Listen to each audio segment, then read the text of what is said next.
Assalamualaikum warahmatullahi wabarakatuh. Perkenalkan, nama saya Nur Rosidah Humairatul Iza dari BKI 5A. Di sini saya akan sedikit membahas dan mengulas mengenai budaya dan kesehatan. Budaya atau kebudayaan berasal dari bahasa Sanskerta yaitu budaya, yang merupakan bentuk jamak dari budi atau akal, diartikan sebagai hal-hal yang berkaitan dengan budi dan akal manusia. Menurut Selo Sumarjan dan Sulaiman Sumardi, kebudayaan adalah sarana hasil karya, rasa, dan cipta yang terdapat dalam masyarakat. Menurut konsep Lenager, karakteristik budaya dapat digambarkan sebagai berikut. Yang pertama yaitu budaya merupakan pengalaman yang bersifat universal, sehingga tidak ada dua budaya yang sama persis.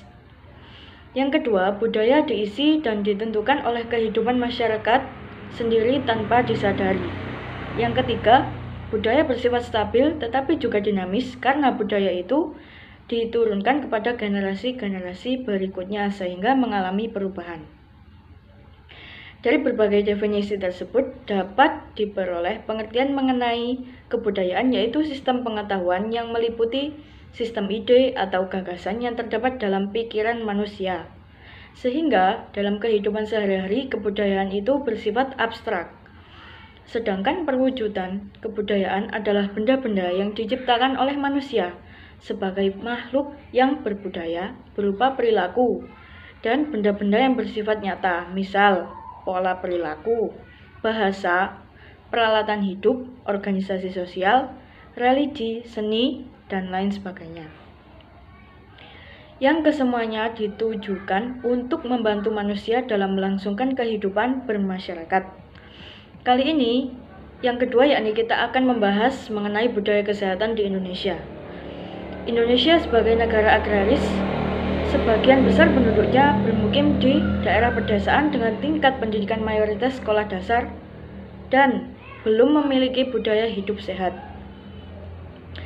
Hidup sehat adalah hidup bersih dan disiplin, sedangkan kebersihan dan kedisiplinan itu sendiri belum menjadi budaya sehari-hari. Budaya memeriksakan secara dini kesehatan anggota keluarga belum tampak.